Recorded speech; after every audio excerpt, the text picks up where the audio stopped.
semuanya, Assalamualaikum warahmatullahi wabarakatuh. Kembali lagi sama podcast kewirausahaan yang selalu menemani aktivitas kalian.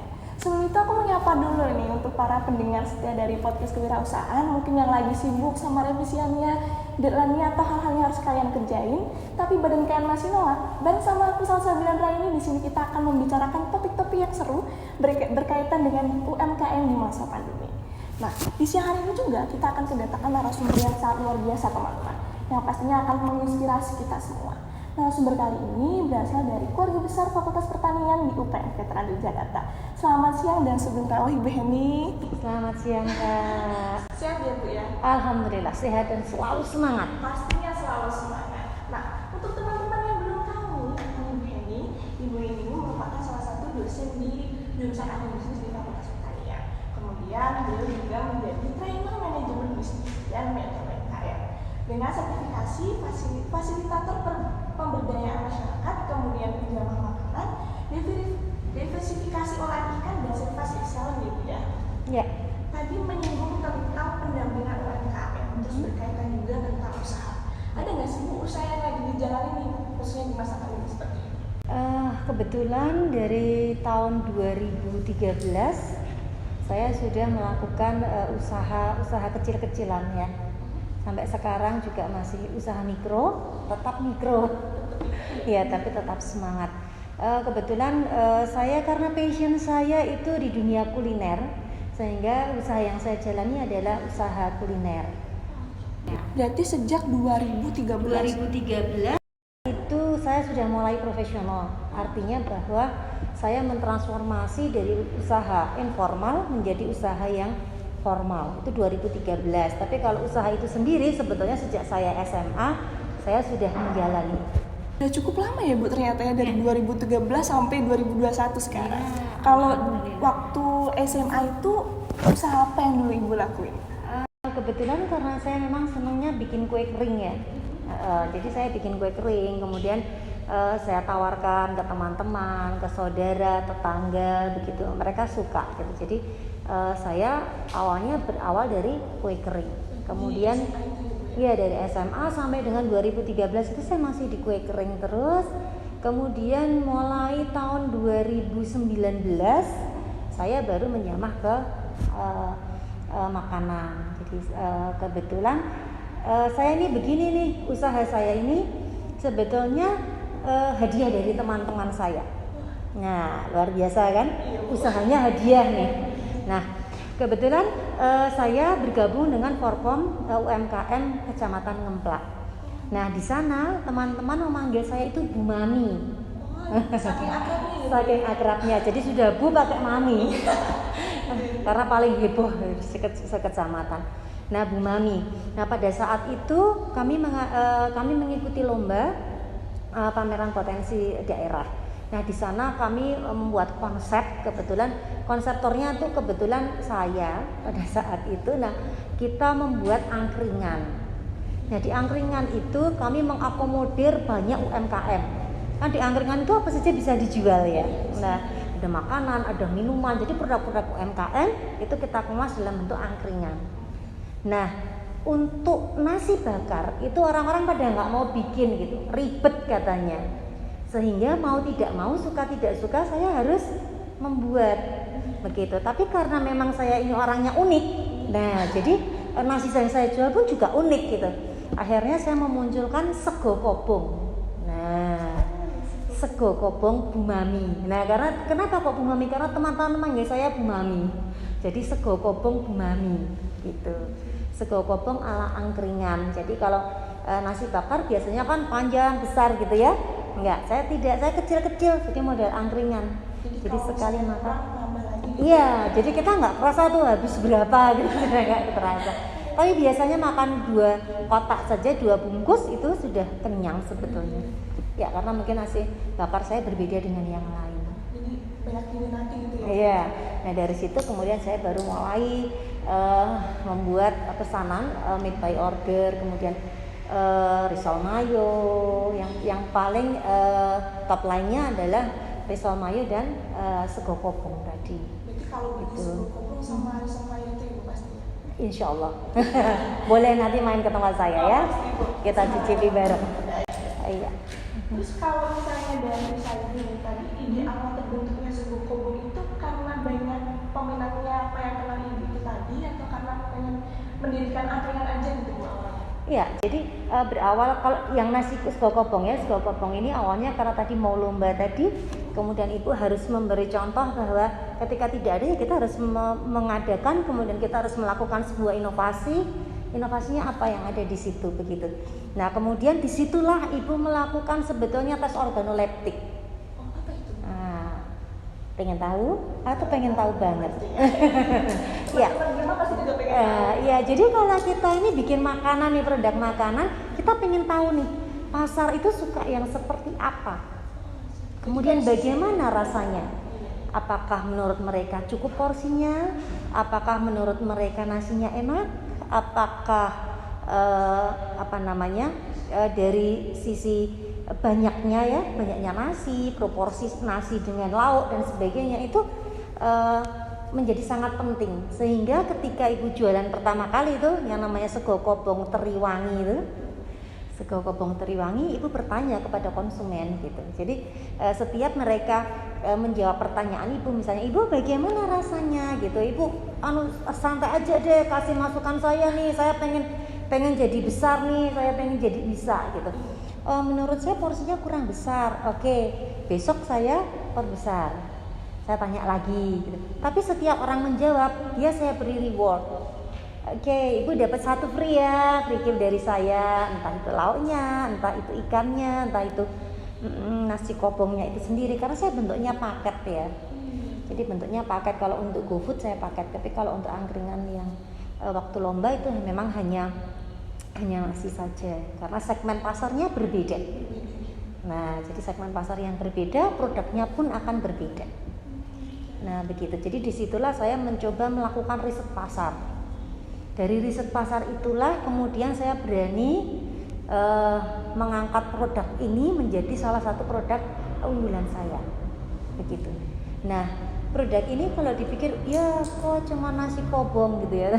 Tapi ternyata nasi yang saya buat ini, berasnya saya beli dari semua teman-teman saya.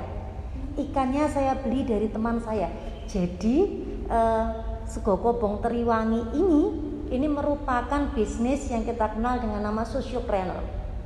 Jadi kalau gue gede, lo juga gede.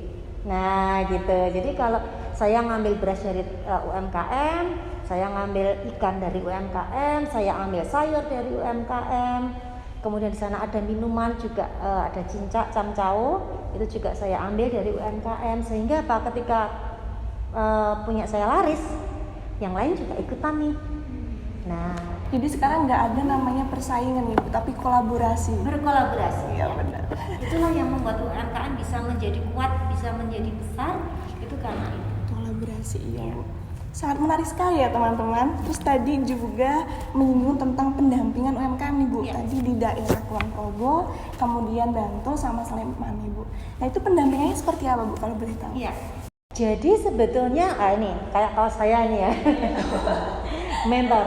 Iya, mentor. Kebetulan saya ada di Micro Mentor, kerjasama antara Kementerian Koperasi dan Persikorps. Itu adalah jaringan Micro Mentor, itu adalah jaringan wirausaha dan mentor seluruh dunia jaringannya. Sehingga wilayah kerja ibu adalah Indonesia. Wilayah kerja ibu Indonesia, kemudian dengan spesifikasi DIY sebetulnya. Ya, begitu. Kalau di Micro Mentor ini ada beberapa yang dari luar Jogja. Jadi ada yang dari Nigeria, ada yang dari Blitar, ada yang dari Kudus kalau tidak salah, kemudian ada dari Jogja sendiri. Kalau Jogja berarti baru Kulon Progo, Bantul sama Sleman gitu ya Bu ya? Kota ada juga. Kota juga ada. Kalau luas ya Bu ya berarti ya? Iya. Karena kalau ini jaringannya jaringan nasional ya. Jaringan nasional. Nah, pendampingannya seperti apa? Sesuai kebutuhan. Nah, ini dia nih. Para entrepreneur milenial. Nah, ini silakan gunakan fasilitas Jadi kalau teman-teman nih kebingungan atau mungkin ingin sharing atau ingin percepatan bisnis, boleh mencari mentor. Mentornya adalah teman-teman yang melakukan usaha. Ada teman-teman yang dari konsultan juga ada. Pendampingannya sesuai dengan kebutuhan. Jadi seperti yang di kota itu dia minta branding. Berarti saya melakukan pendampingan untuk branding. Kalau yang di kota itu ada untuk olahan ikan. Jadi untuk diversifikasi olahan ikan. Oke. Kita ajarkan itu. Kemudian digital marketing.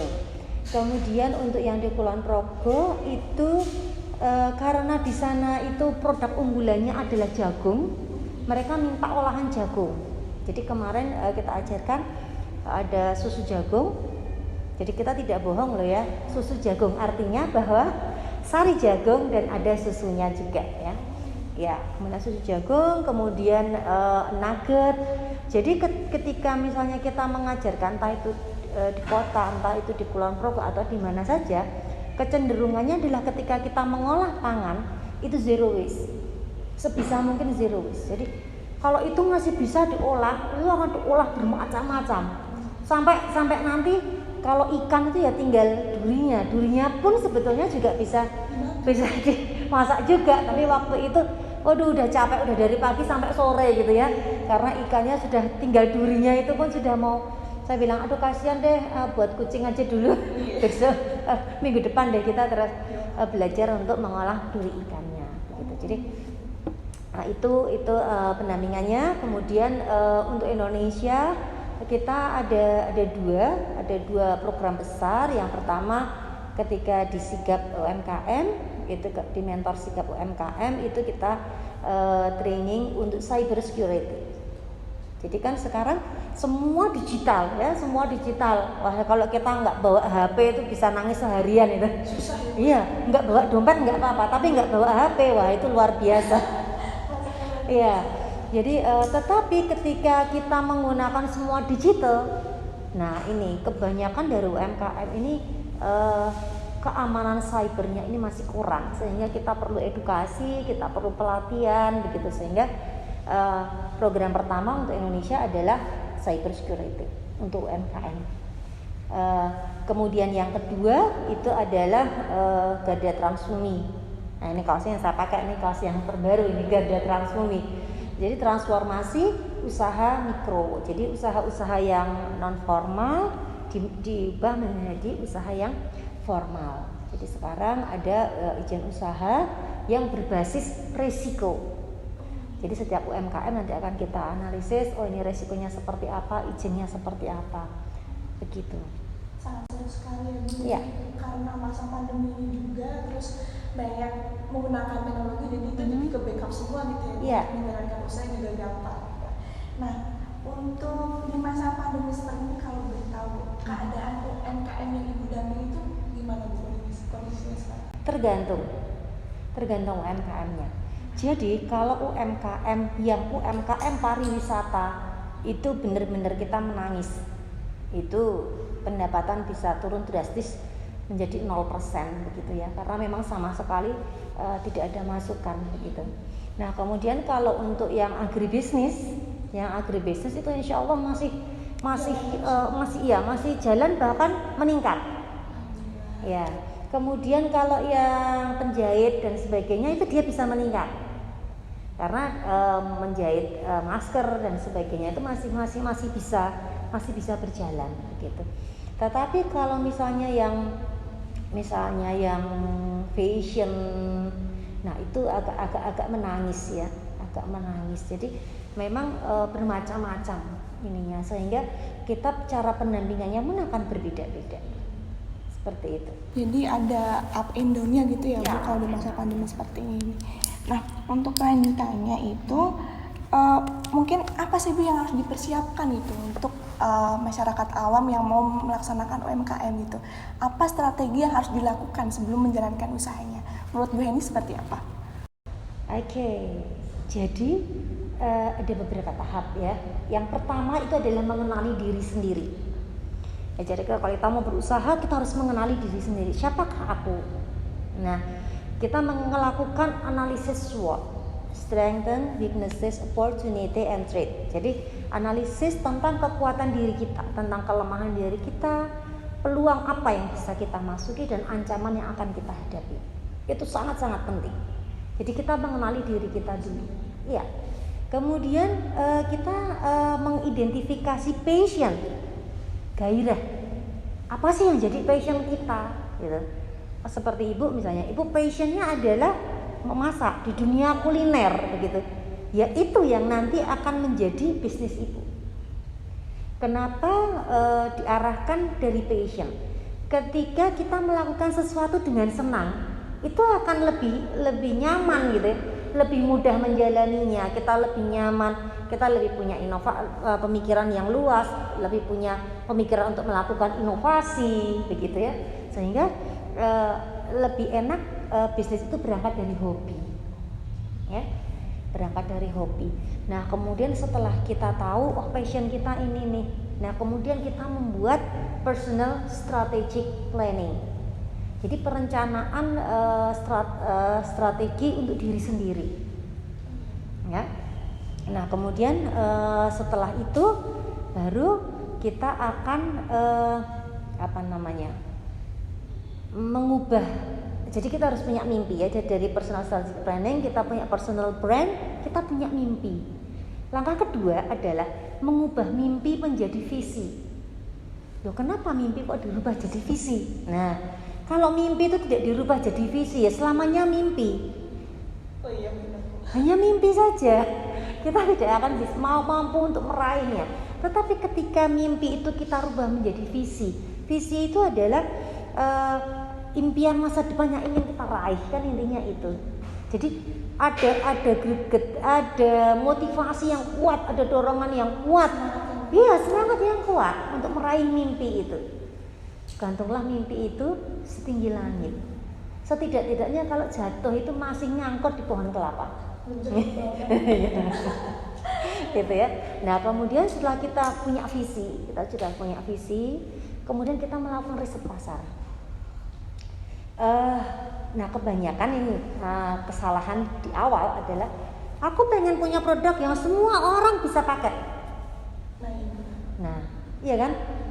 Nah, itu sangat sulit, membuat kita melangkahnya jadi berat, gitu. Karena barang bawaan kita banyak. Iya, karena kita masih baru mau belajar jalan, ranselnya banyak. Nah, itu menjadi berat. Oleh karena kita fokus aja. Fokus yang seperti apa, Bu? Fokus yang seperti apa? Sekarang kita lihat pasar. Oke. Kira-kira pasar mana yang bisa saya masukin ya? Misalnya begitu. Kalau ibu, saya lebih suka ibu-ibu muda atau mungkin mahasiswa. Kan tadi nasi kobong ya? Oke. Jadi kalau Cheesy Snack, brand ibu Cheesy Snack ini adalah camilan keluarga, camilan sehat untuk keluarga. Sehingga fokusnya adalah keluarga dan camilannya camilan sehat. Jadi ibu fokus nih, ibu udah nggak nyari yang lain, fokus ke itu. Nah kemudian kita tanya di target pasar kita ini sebetulnya itu mereka memiliki masalah apa? Nah produk kita itu adalah jawaban dari masalah yang mereka hadapi. Biasanya nih kalau teman-teman yang kuliah suka dibilang gendut gitu, ya kan? Jadi kalau bisa makannya sedikit, kelihatannya sedikit gitu ya, karena hanya satu bungkus itu sebesar HP begini ya, produk ibu tuh hanya sebesar HP ini dia sudah kenyang. Iya, karena ini sebetulnya sama dengan sepiring nasi sebetulnya, cuman dia dilipetnya rapi gitu. Itu sudah nasi, ada lauknya, makannya nggak begitu banyak kelihatannya, tapi kenyang. Ya karena kalorinya tinggi. Nah, jadi makan itu sudah cukup. Satu itu sebetulnya sudah cukup. Kalau perempuan itu satu sudah cukup. Nah, dan sehat karena ada ikan di sana, ada sayur, ya ada karbohidrat, ada protein nabati, ada protein hewani. Jadi kita fokus aja gitu. Jadi, nah dari situ Kita kemudian berarti orang itu pengen makan yang nggak banyak, kenyang tapi sehat. Nah, muncullah itu membuat inovasi produk tadi. Nah, kalau sudah begitu, terus kita lihat kompetitornya gimana ya. Nah, itu perlu analisis pasar, itu sangat penting. Jadi langkah yang ketiga adalah riset pasar. Kita lihat kanan kiri nih.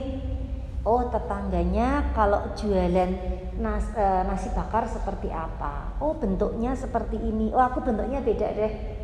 Supaya apa? Kalau ada banyak nasi bakar masih kelihatan. Oh, itu masih nasi bakar Bu Mami. Nah, itu penting. Nah, gitu ya. Jadi kita melakukan riset pasar. Terus riset pasar yang lain yang Ibu lakukan tadi waktu di pameran, Ibu melakukan tes organoleptik. Jadi tes uji rasa. Jadi produknya rasanya bagaimana, teksturnya, warnanya, porsinya, komposisinya itu kita perlu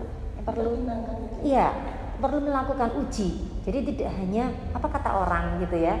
Nah, kemudian riset pasar yang lain Ibu juga harus lihat kompetitorku seperti apa, harga teman-teman seperti apa, harganya bagaimana, bisa bersaing atau tidak, gitu. Berarti yang terpenting itu analisis pasarnya. Iya. Jadi semua berawal dari pasar. Nah, kemudian Ibu nanya lagi nih, aduh, kalau sekarang nih, kalau misalnya nasi bakar, kalau nanti tidak laku, terus harus bagaimana? Kan begitu, ya kan? Oke, berarti Ibu harus punya strategi nih. Kalau nasi bakar tidak laku, berarti Ibu harus punya produk lain. Apa produknya? Kalau itu kan nasi sama ikan. Oke, kalau nasi bakar orang mungkin tidak suka, berarti nanti Ibu ganti jadi nasi panggang. Nasi panggang kekinian, ya kan? Nah, kan sekarang kalau teman-teman tuh pada yang suka tuh nasi pakai keju gitu kan. Nah, lumer gitu ya. Makanya lumer di mulut gitu. Nah, yang model-model seperti itu. Jadi tetap masih akan ada di situ, tetapi produk itu menjadi berbeda. Jadi harus ada inovasi, dan kita harus lihat kalau plan A tidak jalan, plan B tidak jalan, plan C. Seperti masa pandemi seperti ini, kalau dulu kan Ibu jual eceran ya, gitu. Nasi bakar, kemudian ada lauknya seperti itu. Di masa pandemi menjadi berbeda. Ibu jual lauknya saja itu per paket sendiri. Jadi ada lauknya saja, tapi ada juga nasi dengan lauk. Kalau dulu risol mayo boleh ngecer, misalnya beli 2, beli 3. Sekarang enggak, Ibu family per 1 pack isi 5. Jadi untuk satu keluarga, begitu. Jadi pack-packan. Jadi itu pun akan berubah gitu. Jadi kita harus lihat nih pasar ini gimana. Jadi kita harus selalu lihat pasar. Nah, ketika kita akan memulai bisnis tadi, setelah kita mengenali diri sendiri, kemudian kita mengubah visi menjadi dari mimpi menjadi visi, kemudian melakukan riset pasar, dan kemudian yang berikutnya adalah membuat bisnis plan. Bisnis plan ini sangat penting. Jadi kita harus tahu nih, di dalam bisnis plan biasanya yang paling mudah kalau untuk UMKM, Ibu mengajarkan UMKM itu adalah menggunakan bisnis model kanvas. Ya, dengan 9 elemen. Itu akan lebih mudah kita menentukan siapa pasarnya, apa value-nya, bagaimana menyampaikan kepada konsumen, channelnya seperti apa, key activity-nya apa, dan sebagainya. Nah, kita bikin business plan. Yang paling mudah adalah dengan menggunakan business model kanvas. Nah, kemudian kita action. Nah, langsung action. Butuh keberanian. Jadi kadang-kadang kita ini takut sebelum kita melangkah.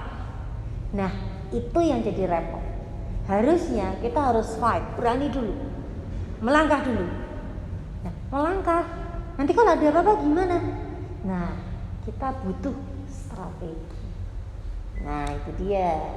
Yang paling penting itu adalah sebenarnya plan-plan selanjutnya gitu ya Bu, untuk menghadapi kondisi yang sebenarnya gitu ya. Nah, terus ada tadi kan juga Ibu Heni juga menyinggung tentang pasar ya Bu ya. Kalau yang saya lihat juga ternyata banyak juga teman-teman yang berhenti usahanya karena mungkin nggak ada yang beli atau terlena sama banyak yang beli jadi males-malesan kayak gitu. Nah menurut Bu Heni bagaimana sih untuk membangun rasa wirausahanya tuh semakin hari itu semakin bertambah gitu dengan adanya tingkat pasaran yang semakin tinggi juga. Menurut Ibu bagaimana untuk teknik pemasarannya? Oke, nah sebenarnya satu kata kunci yang sangat mudah. Kalau kamu pengen sukses, bergaulah dengan orang yang sukses. Kalau kamu pengen jadi entrepreneur yang baik, bergaulah dengan orang-orang yang memang melakukan usaha itu dengan baik. Jadi kita ini butuh nih ngecas. Walaupun kan kadang kita usaha gitu ya. Aduh hari ini nih pas lagi nggak bagus nih penjualan gitu, kita down misalnya begitu. Kita butuh cas nih. Oleh karenanya kita bekerja di dalam kelompok. Jadi UMKM itu kalau di Jogja itu setiap Kapanewon, kalau dulu kecamatan sekarang Kapanewon, setiap Kapanewon itu ada grup UMKM namanya Forkom, Forum Komunikasi UMKM Kapanewon, ada Forkom UMKM Kelurahan. Nah, disitulah kita akan melakukan charging, ya kita akan mengecas diri kita, gitu. Jadi kalau kita lagi suntuk, lagi apa, gitu, kita ngobrol aja sama teman tuh yang di grup. Kita lihat teman-teman gimana, oh tempatku ya begini, yuk kita sama-sama apa solusinya, begitu. Nambah power gitu ya Bu ya? Iya betul. Dia selalu semangat gitu. Nah tadi juga menyangkut tentang pendampingan. Sebenarnya berapa kali sih Bu dalam seminggu kalau Ibu lakuin di pendampingan di Bantul, kemudian Sleman, terus di Kulon Progo? Iya. Jadi untuk pendampingan kita by request. Iya. Jadi kami sebagai mentor hanya boleh menawarkan. Jadi ini saya nih mentor di micro mentor gitu. Silakan berdayakan. Kebutuhan kalian apa? Kan setiap usaha berbeda-beda. Kadang sekarang aku lagi butuh ini, aku lagi butuh ini. Nah, mereka akan menghubungi Ibu. Begitu kalau ya. Ada kebutuhan apa gitu nih menghubungi Bu Heni? Iya, atau saya menyampaikan informasi. Jadi misalnya saya kan biasanya karena kami mentor-mentor kan biasanya dapat informasi dari dinas, misalnya ada pelatihan tentang PIRT, izin edar misalnya. Nah kita biasanya saya seleksi gitu, oh mana ya Minti, namanya Minti kan mentor itu mendampingi Minti UMKM-nya. Minti atau UMKM mana yang membutuhkan PIRT, nanti akan diinformasikan gitu. Sudah silakan ikuti pelatihan yang dilaksanakan oleh dinas, tapi nanti pendampingannya oleh kita. Jadi nanti setelah ini kan kita lihat kemarin sudah ikut pelatihan, sekarang produknya bagaimana, kita visit terlebih dahulu sebelum dari dinas itu visit. Kendala apa sih yang sering dikonfirmasi ke Bu Heni gitu? Oke. Sebetulnya kendala yang pertama itu adalah mindset, itu pertama dan utama. Jadi kalau yang lain itu gampang ya, misalnya sekarang, wah saya nggak bisa nih digital marketing, belajar sehari saja selesai kok digital marketing, ya kan? Saya nggak bisa nih main TikTok gitu, mau promo pakai TikTok gitu ya, belajar sebentar TikTok selesai. Tapi mindset itu yang menjadi kendala utama. Jadi beberapa UMKM, hanya beberapa, itu kadang pengennya itu semua cash and carry. Jadi kalau aku tuh yang penting jualan, laku, ya sudah. Aku nggak mau belajar untuk berkembang lebih besar. Gini aja aku udah cukup kok. Nah itu, kalau sudah begitu itu repot itu. Susah ya Bu ya? Iya susah. Sehingga ya tetap kita harus memotivasi, harus ini. Tapi mindset ini yang menjadi dasar yang paling penting sekali.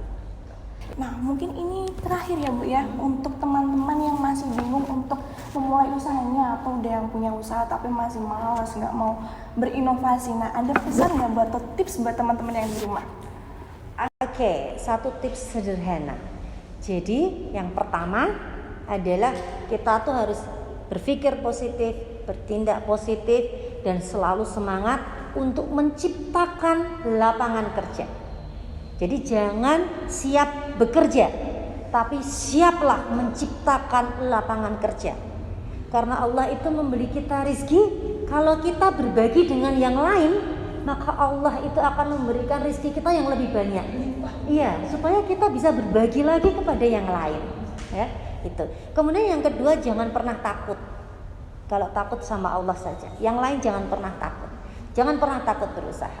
Jadi kita harus berani. Nah kalau kita nggak tahu kita melangkah seperti apa, itulah gunanya kami para mentor. Jadi silakan hubungi mentor-mentor, terutama di Micro Mentor. Itu mentornya dari seluruh Indonesia dengan berbagai bidang, ya, dengan berbagai pengalaman. Dan itu free of charge. Jadi siapapun boleh menggunakan fasilitas mentor, termasuk saya. Jadi kalau mau undang saya itu free, Mbak. Ya boleh mentoring bisnis dengan saya, boleh nanti hubungi nanti ada di Kak Salsa ya, data saya, boleh gunakan fasilitas itu. Jadi mentoring bisnis itu untuk percepatan bisnis. Jadi kalau kita ini di bangku kuliah, kita tahu knowledge-nya, kita punya skill-nya dari praktikum gitu ya, knowledge kita tahu dari perkuliahan. Nah kemudian kita mencoba meramu keduanya dalam bentuk sebuah usaha, sebuah karya nyata yang positif tentunya ya. Jadi jangan patah semangat, gunakan mentor untuk percepatan bisnis Anda. Wah, nggak kerasa ya teman-teman, kita udah sampai di ujung acara. Banyak sekali ternyata ilmu dan pengalaman dari Ibu Heni yang bisa jadi pembelajaran kita semua. Mungkin saya sendiri untuk teman-teman semua ya. Mungkin saya juga terima kasih buat Ibu Heni atas waktunya. Semoga segala urusannya dilancarkan, rezekinya dilapangkan, dan selalu berbahagia sama keluarga tercinta ya Bu. Dan salam hangat dari kami untuk keluarga di rumah. Terima kasih teman-teman semua sudah menemani diskusi kita siang hari ini. Saya Salsa Binandani izin pamit undur diri. Sampai ketemu di podcast selanjutnya. Assalamualaikum warahmatullahi wabarakatuh.